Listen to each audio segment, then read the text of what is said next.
बीमारियों के इलाज में होने वाले खर्च का बड़ा हिस्सा दवाइयों का होता है। हमारी टीम की एक सदस्य ने आमतौर पर काम आने वाली कुछ दवाइयों का एक प्रिस्क्रिप्शन डॉक्टर से लिया। फिर उन्होंने ये दवाइयाँ बाजार में एक केमिस्ट की दुकान से खरीदी। कितना? 2151। और यही दवाइयाँ उन्होंने जेनेरिक मेडिसिन्स की दुकान से भी ली। कितना हुआ इसका? 354। दवाइयों की कीमत में जमीन आसमान का फर्क दिखाई दिया। राजस्थान में कम कीमत में मिलने वाली इन जेनेरिक दवाइयों की शुरुआत की चित्तौड़ के पूर्व कलेक्टर डॉक्टर समित शर्मा ने।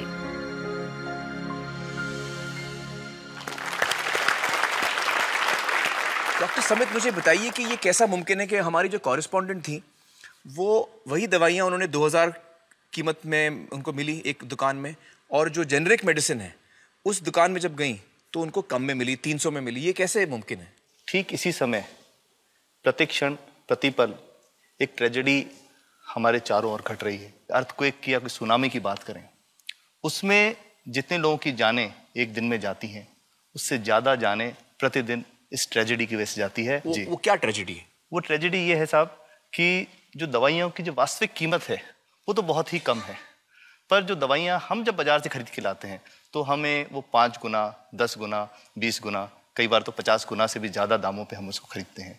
जैसे हम भारत में अगर देखें कि 40 करोड़ से ज़्यादा लोग ऐसे हैं जो अपने लिए 2 वक्त की रोटी नहीं जुटा पाते, तो क्या वो उस दवा को खरीद सकते हैं? बहुत सारे लोगों को इस वजह से दवाई नहीं मिल रही। यस, WHO कहता है कि स्वतंत्रता के 65 वर्ष पश्चात आज भी 65% of the Indian population lacks regular access to essential medicine. जो मेन दवाइयाँ हैं, जो आवश्यक दवाइयाँ हैं, वो उन तक नहीं पहुंच पाती रकम की वजह से। मुझे बताइए कि ये जो जेनेरिक मेडिसिन जो हम कहते हैं, अभी ये अंग्रेजी का शब्द है, इसको हिंदी में कैसे समझाएं? मैं आपको बहुत सरल भाषा में बताता हूँ। हाँ। तो ये जेनेरिक नाम जो दवा का जो मूल सॉल्ट है, जो इसके अंदर जो दवा है उसका नाम है, केमिकल नाम, उसका केमिकल नाम है। अब जैसे और उदाहरण अगर सरल करके बताएं इसको, तो जैसे ये लड़की दुबली पतली सी नजर आती है, तो मैं अगर डॉक्टर हूँ हाँ। तो मैं इसको ये कहूँ 1 गिलास दूध सुबह 1 गिलास शाम को पिया कर। पर चिकित्सा के व्यवसाय में दुर्भाग्य से हमारे देश में ऐसा नहीं हो रहा। हम ये नहीं कहते कि आप भैंस का दूध लेके आइए, हम कहते हैं कि वो रामू की भैंस का दूध लेके आना। यही ब्रांडिंग है। ये जब उसकी दुकान पे जाती है वो कहता है 500 रुपए लीटर है, लेना है कि नहीं लेना। तो जो 30 रुपए की चीज़ है वो 500 रुपए में मिलती है। तो अगर मैं डायबिटीज़ की दवा ले रहा हूँ और अगर मैं ब्रांडेड दवा लेता हूँ तो मुझे कितने की पड़ेगी? जैसे एक 117 रुपए में भी है, 117 रुपए में मिलती है। और अगर वही चीज़ हम उसके जेनेरिक मेडिसिन के नाम से लें तो वो कितने की बनती है? वो मात्र 1 रुपए 95 पैसे में 10 गोली मिलती है।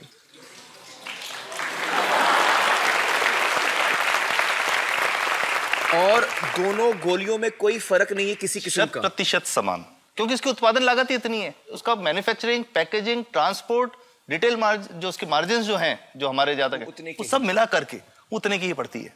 कुछ कैंसर के मैं आपको उदाहरण दूंगा, उसमें एक ही दवा जो ब्लड कैंसर के काम में आती है जी, बाजार में 1.25 लाख रुपए का एक पैकेट मिलता है। 1.25 लाख का एक पैकेट जो 1 महीने चलता है। और जेनरिक में वही दवा जेनरिक में अलग अलग कंपनीज जो बनाती हैं, एक 10,200 में बेचती है, एक 8,800 में बेचती है और एक 6,500 में बेचती है। मतलब ये आपका ये कहना है कि आपके ये प्रयास से इतने कम में राजस्थान में पब्लिक को, आवाम को ये दवाएं पहुंचा रहे हैं आप इस वक्त? जी, क्या बात है। मेरा ये सवाल है कि डॉक्टर्स जो हैं वो हमारे पर्ची पर जी जेनेरिक नाम क्यों नहीं लिख के देते? क्यों लिखते हैं वो ब्रांडेड? जाने नहीं देंगे बाहर फिर? नहीं, सब जाने देंगे। जब एक नया मेडिकल प्रैक्टिशनर जब प्रैक्टिस शुरू करता है तो उसके पास जो कंपनी के जो मेडिकल रिप्रेजेंटेटिव्स होते हैं, सेल्स बढ़ाने का उनका काम होता है, मार्केटिंग प्रिंसिपल के हिसाब, सेल्स एजेंट होते हैं बेसिकली। फिर वो कहते हैं साहब आप हमारी जो दवा है यही लिखना, ये बहुत बेहतर दवा है, इससे मरीज ठीक होगा। और उनको डॉक्टर्स को लिखने के लिए उनको प्रेशराइज किया जाता है, उनको टेम्प्ट किया जाता है। तो ये इसमें बहुत बड़ा कारण है जो दवा की कीमत को उसकी वास्तविक कीमत से 5, 10 गुना, 20 गुना तक बढ़ा देता है। एक बहुत बड़ा कारण है, क्योंकि हमारे पास जब हम टेंडर करते हैं तो बहुत सारे कंपनी वाले आते हैं, जो भारत की जो सबसे बेहतर कंपनियां, जिसके भी नाम वो रेपुटेड कंपनियां जिनके नाम आप ले सकते हैं, वो सभी हमें वो उसको जो 70 रुपए की है उसको 2 रुपए में, 5 रुपए में दे रही है, 30 रुपए की दवा 2 रुपए में दे रही है। इतना ज्यादा फर्क तो कंपनी तो दे सकती है और देना चाहती है और हमें देती भी है इतनी कम दामों में, हमें दे रही है ना, ये संभव तो है। अच्छा, मैं आपको बताऊंगा कि भारत से हम लगभग 45,000 करोड़ रुपए की जेनरिक दवाइयां प्रतिवर्ष विदेशों को निर्यात करते हैं। आप भेजते हैं दुनिया भर में जेनरिक, ये जो सस्ती दवाएं हैं आप विश्व भर में भेजते हैं, और हमारे लोगों को नहीं मिल रही। हमारे देश में महंगी है, हमारे देश में महंगी है, और अगर ऐसा है तो हमें कोई ईस्ट इंडिया कंपनी की जरूरत नहीं, हम वापस उसी दिशा में जा रहे हैं। आपने जब ये शुरू किया तो आपको कोई रेजिस्टेंस फेस करना पड़ा राजस्थान में? देखिए, जो प्रयास हम कर रहे हैं ये बेसिकली धारा के विपरीत बहने का एक प्रयास है जी।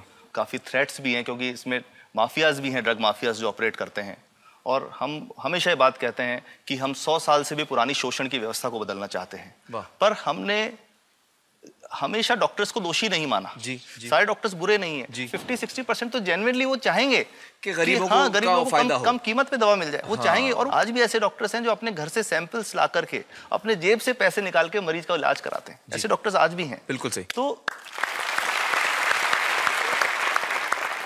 मैं इनको एक उदाहरण भी बताता हूँ कि कैसे हमारे जो काम वाली थी उसका बच्चा था छोटा, इंसिडेंटली हमको इस समय छुट्टी मनाने कोई बाहर गए, जब हम लौट के आए 10-12 दिन बाद, तो वो लक्ष्मी के साथ उसका छोटा जो बेटा था राजू, वो भी उसके साथ आता था जब, और मेरे बच्चों के साथ खेलता था, मेरे बेटे के साथ खेलता था। तो वो लक्ष्मी अकेली आई, राजू नहीं आया। तो हमने पूछा कि क्या हुआ, तो उसने जो बात बताई कि साहब वो उसको आप गए थे, उल्टी दस्त हो गया था। उल्टी दस्त की बीमारी के लिए वो जब दवा लेने गई तो केमिस्ट ने उसको कहा कि इसके तो 400 रुपये लगेंगे। तो उसने कहा साहब मैंने खूब मांगा, मेरे पास 400 रुपये मुझे नहीं थे, और मेरा बच्चा रात को ही उसको दस्त आते रहे, वो ख़त्म हो गया। और मैं आपको ये कहना चाहता हूँ कि वो जो दवा लिखी थी कि वास्तव कीमत 1.5-2 रुपये ही है, तो वो बच्चे की जान बच सकती थी। 65 वर्ष के बाद भी अगर कोई बच्चा उल्टी दस्त से मर जाए तो मैं नहीं समझता इससे शर्मनाक बात कोई हम लोगों के लिए हो सकती है। और सबसे बड़ी बात कि इसे आसानी से बदला जा सकता है। हमें सबको एक समन्वित, एक संगठित प्रयास करने की जरूरत है। ये तो कुछ भी नहीं है, कोई नई फैक्ट्री खोलनी नहीं, कोई नई दवा नहीं बनानी, ये सब जो गलत चल रहा है इसको रोकना ही तो है।